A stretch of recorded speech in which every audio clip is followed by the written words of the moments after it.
আসসালামু আলাইকুম। আজকের অনলাইন ক্লাসে সবাইকে স্বাগত জানাচ্ছি। আমি মোহাম্মদ আসাদুজ্জামান, সহকারী শিক্ষক, পশ্চিম প্রদূরবিল স্কুল অ্যান্ড কলেজ, বোয়ালখালী পৌরসভা, চট্টগ্রাম। শিক্ষার্থী বন্ধুরা, বরাবর নিয়ে আজকে তোমাদের সাথে হাজির হয়েছি হিসাব বিজ্ঞান বিষয় নিয়ে, নবম ও দশম শ্রেণীর। আমরা ধারাবাহিকভাবে উৎপাদন ব্যয় নিয়ে আলোচনা করছিলাম, অধ্যায় একাদশ। আজকে অনুশীলন পর্ব 3। আজকের পাঠ শেষে উৎপাদন ব্যয়ের বিভিন্ন উপাদান নির্ণয় করতে পারবে। শিক্ষার্থী বন্ধুরা, একটি শিক্ষা বোর্ডের প্রশ্ন আমরা দেখতে পাচ্ছি। শাপলা প্রিন্টিং প্রেসের 2500টি ডায়েরি প্রস্তুতের খরচ নিম্নরূপ। ডায়েরি প্রস্তুত করতে গেলে যে কাঁচামালটি লাগে সেটি হচ্ছে কাগজ। কাগজ ক্রয় 50,000 টাকা। ডায়েরিটা ছাপাতে হবে, সেজন্য ছাপার কালি প্রয়োজন। ছাপার কালি ক্রয় 15,000 টাকা। এই কাজগুলো করার জন্য শ্রমিক দরকার, সেই শ্রমিকের মজুরি যেটা হচ্ছে প্রত্যক্ষ মজুরি 10,000 টাকা। সকল কাজ সম্পন্ন করা হয় একটি কারখানায়, সেই কারখানার ভাড়া 12,000 টাকা। কারখানাতে বিদ্যুৎ সংযোগ আছে, সেই বিদ্যুৎ খরচ হচ্ছে 3,000 টাকা।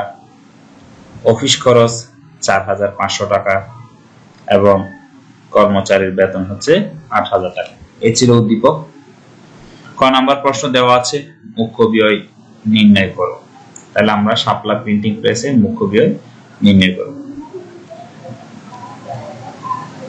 মুখ্য ব্যয় নির্ণয়ের একটি সূত্র আমরা পূর্বের ক্লাসগুলোতে আলোচনা করেছি।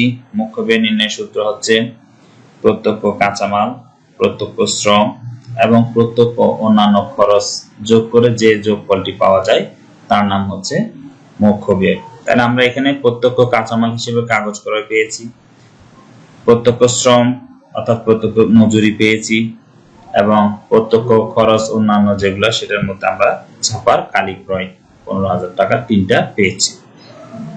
এই তিনটি যোগ করলে আমরা কিন্তু মুখ্য ব্যয় নির্ণয় করতে পারব।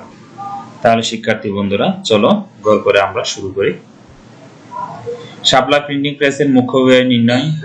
গড় হবে তিনটি, বিবরণ, বিস্তারিত টাকা এবং পরিমাণ টাকা। তাহলে শুরুতে প্রত্যক্ষ কাঁচামাল হিসেবে আমরা কাগজ ক্রয় লিখলাম 50,000 টাকা বিস্তারিত টাকার করে। এরপরে প্রত্যক্ষ অন্যান্য খরচ, যেটা ছাপার কালি ক্রয়, অর্থাৎ ডায়েরি ছাপাতে গেলে অবশ্যই এটা লাগবে, উৎপাদনের সাথে এটা সরাসরি জড়িত। ছাপার কালি ক্রয় 15,000 টাকা এবং বলা হয়েছে প্রত্যক্ষ শ্রম অর্থাৎ প্রত্যক্ষ শ্রমিকের যে মজুরি দেওয়া হয় সেই মজুরি 10,000 টাকা। তাহলে আমরা ওটাও লিখলাম প্রত্যক্ষ মজুরি বিস্তারিত টাকার করে 10,000। এই তিনটি টাকা যোগ করে আমরা পেয়েছি 75,000 টাকা। এটা পরিমাণ টাকায় লিখেছি এবং আমাদের মুখ্য ব্যয় নির্ণয় হয়ে গেছে। শিক্ষার্থী বন্ধুরা, এটা ক নাম্বারের প্রশ্ন উত্তর এবং এটির মান হচ্ছে 2। তাহলে শিক্ষার্থী বন্ধুরা, আসো আমরা খ নাম্বার প্রশ্নটি দেখি। উদ্দীপক আগেরটা, এটা নিয়ে আর আলোচনা করতে হচ্ছে না। খ নাম্বারে বলেছে কি, প্রতিটি ডায়েরির উৎপাদন ব্যয় নির্ণয় করো। তাহলে আমাকে উৎপাদন ব্যয় নির্ণয় করতে হবে আগে, তারপরে আমরা প্রতিটি ডায়েরিটা বের করব। আর আমাদের মোট ডায়েরি উৎপাদন হচ্ছে এখানে কয়টি? 2,500টি। তাহলে মোট উৎপাদনটা বের করতে পারলে সেটিকে আমরা 2,500 দিয়ে ভাগ করলে কিন্তু প্রতিটি ডায়েরির উৎপাদন পেয়ে যাব। তাহলে আমাদের মূল লক্ষ্য হচ্ছে কিন্তু কি, উৎপাদন ব্যয়টা নির্ণয় করা। তাহলে শিক্ষার্থী বন্ধুরা দেখো, এখানে আমরা যখন উৎপাদন ব্যয় নির্ণয় করব, সাধারণত আমরা জানি উৎপাদন ব্যয় নির্ণয়ের সূত্রটি ছিল মুখ্য ব্যয় যোগ কারখানা পরিব্যয়।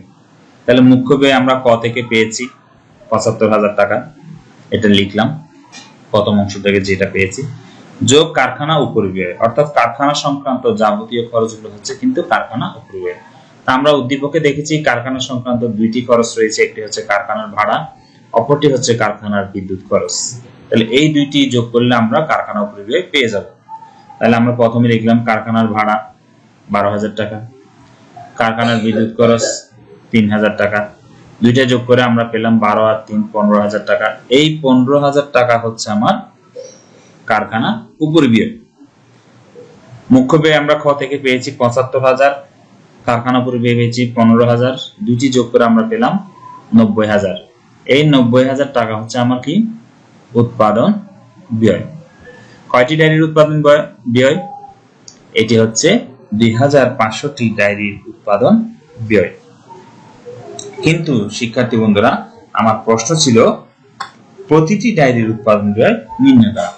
তাহলে প্রতিটি ডায়েরি যদি বের করতে হয় আমাকে এই মোট টাকাকে আমরা 2500 দিয়ে ভাগ করলে প্রতিটি ডায়েরির উৎপাদন ব্যয় পেয়ে যাব। তাহলে প্রতিটি ডায়েরির উৎপাদন ব্যয় 90,000 ভাগ 2500 সমান সমান 36 টাকা। অর্থাৎ আমরা প্রতিটি ডায়েরির উৎপাদন ব্যয় পেয়েছি 36 টাকা, আর 2500টি ডায়েরির উৎপাদন পেয়েছি 90,000 টাকা। শিক্ষার্থী বন্ধুরা, পরবর্তী প্রশ্ন দেখো, উদ্দীপক আগেরটাই রয়েছে। 12 নম্বর প্রশ্ন, মোট ব্যয়ের উপর 5% যদি আমি লাভ করি প্রতিটি ডায়েরির বিক্রয় মূল্য নির্ণয় করো। এখানেও লক্ষ্য করো, আমরা আগে আমাদের টার্গেট থাকবে বিক্রয় মূল্যটা নির্ণয় করা। আমি যদি বিক্রয় মূল্য নির্ণয় করতে পারি তাহলে এই বিক্রয় মূল্য হবে 2500টি ডায়েরি। এবার 2500 দিয়ে ভাগ করলে কিন্তু প্রতিটি ডায়েরির বিক্রয় মূল্য বের হয়ে যাবে। কিন্তু পূর্বের অঙ্কে আমরা খ নম্বরে করেছি কি উৎপাদন ব্যয় নির্ণয়, কিন্তু আমাকে আবার এখানে বলছে কি মোট ব্যয়ের উপর 5% লাভ ধরতে হবে। কিন্তু আমরা মোট ব্যয় কিন্তু এখনো বের করতে পারিনি। তো মোট ব্যয় সমান হচ্ছে কি উৎপাদন ব্যয় যোগ অফিস ও প্রশাসনিক খরচ। আমরা সূত্রটি দেখি, মোট ব্যয়ের সূত্র হচ্ছে কি উৎপাদন ব্যয়ের সাথে যোগ হবে প্রশাসনিক এবং বিক্রয় উপরিব্যয়। এই দুইটি যোগ করব আমরা কার সাথে? উৎপাদন ব্যয়ের সাথে। তাহলে আমরা কি পাবো? মোট ব্যয়।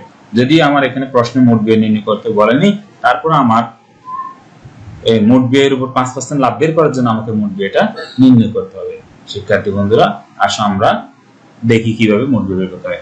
শাপলা প্রিন্টিং প্রেসের বিক্রয় মূল্য নির্ণয়, উৎপাদন ব্যয় ক থেকে প্রাপ্ত, পূর্বের অঙ্ক থেকে আনলাম আমরা 90,000 টাকা, এটি হচ্ছে আমার উৎপাদন ব্যয়। তাহলে মোট ব্যয়ের এখানে দেখো লিখছে কি উৎপাদন ব্যয়, তারপরে কি করছে প্রশাসনিক উপরিব্যয় এবং বিক্রয় উপরিব্যয়, এটাকে আমরা একসাথে লিখলাম যোগ বিক্রয় ও প্রশাসনিক উপরিব্যয়।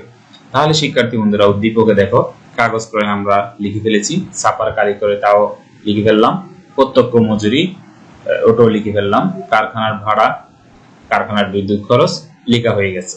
তাহলে অবশিষ্ট রয়েছে মাত্র শুধু দুইটি, একটি হচ্ছে অফিস খরচ 4,500 টাকা, কর্মচারীর বেতন 8,000 টাকা। তাহলে এই দুইটিকে আমরা অফিস ও প্রশাসনিক খরচ হিসেবে এখানে দেখালাম। অফিস খরচ 4,500 টাকা, কর্মচারীর বেতন 8,000 টাকা, দুইটি লিখলাম। দুইটি যোগ করে আমাদের টাকা হলো 12,500 টাকা। এই 12,500 টাকা হচ্ছে কি বিক্রয় ও প্রশাসনিক উপরিব্যয়। এটির সাথে আমরা উৎপাদন ব্যয় যোগ করলাম, যোগ করে আমরা যেটা পাবো তার নাম হচ্ছে কি মোট ব্যয়, অর্থাৎ 1,02,500 টাকা। শিক্ষার্থী বন্ধুরা, লক্ষ্য করো, এবার আমাদের প্রশ্ন কিন্তু বিক্রয় মূল্য নির্ণয়। তাহলে বিক্রয় মূল্যের সূত্রটা কি? মোট ব্যয় যোগ প্রত্যাশিত মুনাফা। তাহলে আমরা মোট ব্যয় পেয়ে গেলাম 1,02,500 টাকা। এখন সেটার সাথে আমরা প্রত্যাশিত মুনাফাটা যোগ করবো। আমার প্রশ্নে দেওয়া হয়েছে মোট ব্যয়ের উপর 5% আমরা কি করব? মুনাফা করব। তাহলে আমরা যোগ মুনাফা কত? 5%। এটার উপর 5% আমরা যোগ করে পেলাম কত? 5,125 টাকা। এই 5,125 টাকার সাথে 1,02,500 যখন আমরা যোগ করব, যোগ করে যোগফল পেলাম কত? 1,07,625 টাকা। ওইটার নাম হচ্ছে কিন্তু আমার সূত্র অনুসারে বলে কি বিক্রয় মূল্য। তাহলে 1,07,625 টাকাটা কি বিক্রয় মূল্য। এখন প্রশ্ন হচ্ছে এই 1,07,625 টাকা কয়টি ডায়েরির বিক্রয় মূল্য? যেহেতু আমি 2,500টি ডায়েরি প্রস্তুত করতেছি, তাহলে মোট বিক্রয় মূল্য যেটা আসছে সেটি হচ্ছে 2,500টি ডায়েরির বিক্রয় মূল্য। কিন্তু আমাকে প্রশ্ন বলেছে প্রতিটি ডায়েরির বিক্রয় মূল্য নির্ণয় করতে। আমি এখন নির্ণয় করেছি মোট ডায়েরির বিক্রয় মূল্য। মোট ডায়েরি বলতে 2,500টি ডায়েরির বিক্রয় মূল্য। তাহলে আমাকে এখন প্রতিটি বের করতে হলে কি করতে হবে? 2,500 দিয়ে 1,07,625 কে ভাগ করতে হবে। তাহলে শিক্ষার্থী বন্ধুরা দেখো, প্রতিটি ডায়েরির বিক্রয় মূল্য 1,07,625 ভাগ 2,500 সমান কত হয়েছে? 43.05 টাকা। অর্থাৎ প্রতিটি ডায়েরির বিক্রয় মূল্য দাঁড়াচ্ছে 43.05 টাকা। শিক্ষার্থী বন্ধুরা, উৎপাদন ব্যয় নিয়ে আজকে আমরা আরেকটি অনুশীলন করলাম। আজকের ক্লাস এই পর্যন্ত। পরবর্তী ক্লাসে আবার তোমাদের সাথে দেখা হবে। সেই পর্যন্ত সবাই ভালো থাকবে, সুস্থ থাকবে। সবাইকে ধন্যবাদ।